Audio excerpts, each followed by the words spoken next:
Hello, हाय, नमस्कार मित्रमैत्रिणींनो.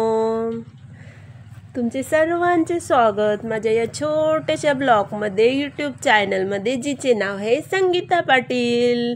तर मी तुम्हाला आज सांगणार आहे घालीन लोटांगण या प्रार्थनेचे रहस्य. तुम्हाला माहिती आहे का? माहिती नसेल तर व्हिडिओ पूर्ण नक्की बघा. तर कोणत्याही देवाच्या आरतीनंतर एका सुरात व धावत्या चालीत ही प्रार्थना म्हटली जाते.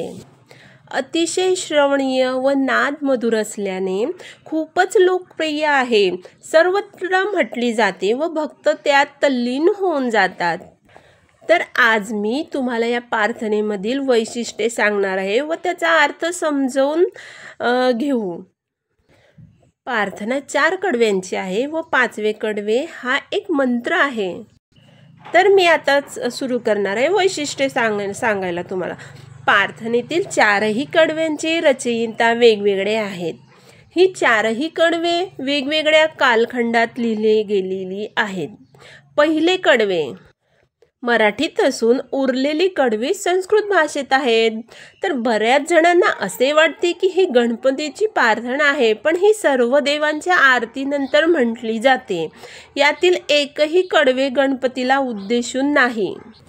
वेगवेगळ्या कवीची व वेगवेगळ्या कालखंडातील कडवी एकत्र करून ही प्रार्थना बनवली गेली आहे.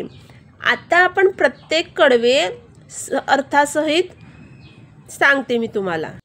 घालीन लोटांगण वंदीन चरण, डोळ्याने पाहीन रूप तुझे, प्रेमे अलिंगने आनंदे पूजिन, भावे वळीन म्हणे नामा.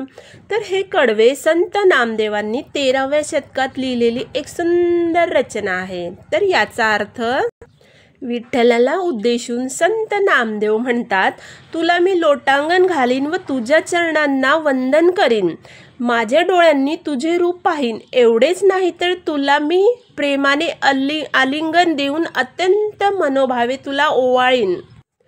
त्वमेव माताच पिता त्वमेव, त्वमेव बंधू सखा त्वमेव, त्वमेव विद्या द्रविण त्वमेव, त्वमेव सर्वं मम देव देव.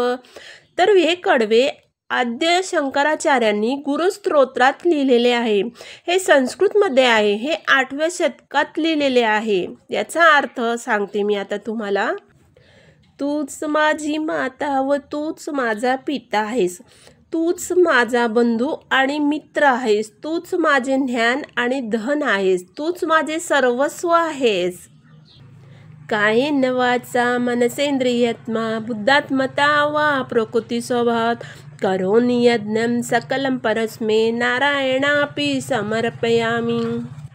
हे कडवं श्रीमद भागवत पुराणातील आहे. ते व्यासांनी लिहिलेले आहे. त्याचा अर्थ असा आहे, श्रीकृष्णाला उद्देशून, हे नारायणा, माझी काया व माझे बोलणे, माझे मन, माझी इंद्रिये, माझी बुद्धी, माझा स्वभाव आणि प्राकृतिक माझी याज्ञी जे काही कर्म मी करीत आहे ते सर्व मी तुला समर्पित करीत आहे. अच्युतं केशवं नारायणं कृष्ण दामोदरं वासुदेवं हरी श्रीधरं माधवं गोपिका वल्लभं जानकी नायकं रामचंद्र भजे. तर ह्या कडव्याचा आदिशंकराचार्यांच्या अच्युताष्टकमधील आहे, म्हणजेच 8व्या शतकातील आहे. तर याचा अर्थ जाणून घेऊ आपण.